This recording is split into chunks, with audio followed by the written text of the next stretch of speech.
I'm presenting my research on the effect of body position on maternal cardiovascular function during sleep and wakefulness in late pregnancy. There is an increased risk of late stillbirth with reported supine going to sleep position, in other words, sleeping on your back. Stillbirth following supine sleep has been suspected to occur as lying on the back during pregnancy can lead to aortocaval compression by the enlarged uterus, as seen in these MRI images. During wake, studies have shown that supine position results in decreased cardiac output, stroke volume, blood pressure, and blood flow to the uterus.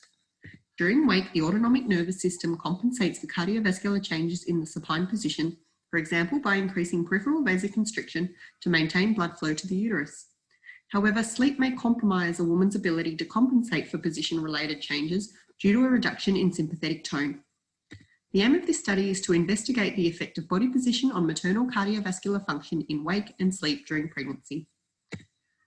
For this study, pregnant women underwent an overnight sleep study in the Austin Hospital Sleep Lab. Body position was recorded using a position sensor and verified on digital video.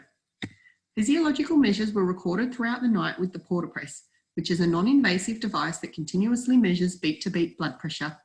The outcome measures included blood pressure, heart rate, and pulse arrival time. Pulse arrival time is a surrogate marker of peripheral vascular resistance.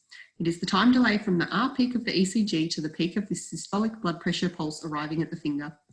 Here is an example of the output on a sleep study across a 30-second epoch.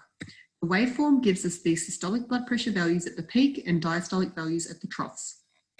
Data was analysed in 2-minute blocks of non-REM sleep or wake with averages generated for the left and supine positions. Data was collected from 25 pregnant women with a mean of 33 years of age and 33 weeks gestation. During wake, no measures of blood pressure, systolic, diastolic, or mean arterial blood pressure differed between the left and the supine position.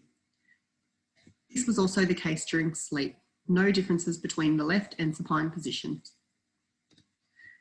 During wake, heart rate was significantly higher in the supine relative to the left position, and pulse arrival time was significantly shorter in the supine compared to the left position. During sleep, there was a visible trend, however, heart rate did not differ across body positions.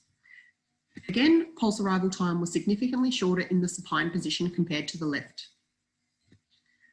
So contrary to expectations, blood pressure was not reduced in the supine relative to the left position in wake or non-REM sleep. This may reflect the ability of women to compensate for the effects of aortocaval compression by increasing peripheral vasoconstriction to stabilise blood pressure. This was in fact seen with a shorter pulse arrival time in the supine position, which suggests an increase in peripheral vascular resistance. We propose that the blood pressure findings may relate to increased sympathetic activity in the supine position, suggesting that maternal compensatory mechanisms are not likely to be impaired by sleep-specific reductions in autonomic tone.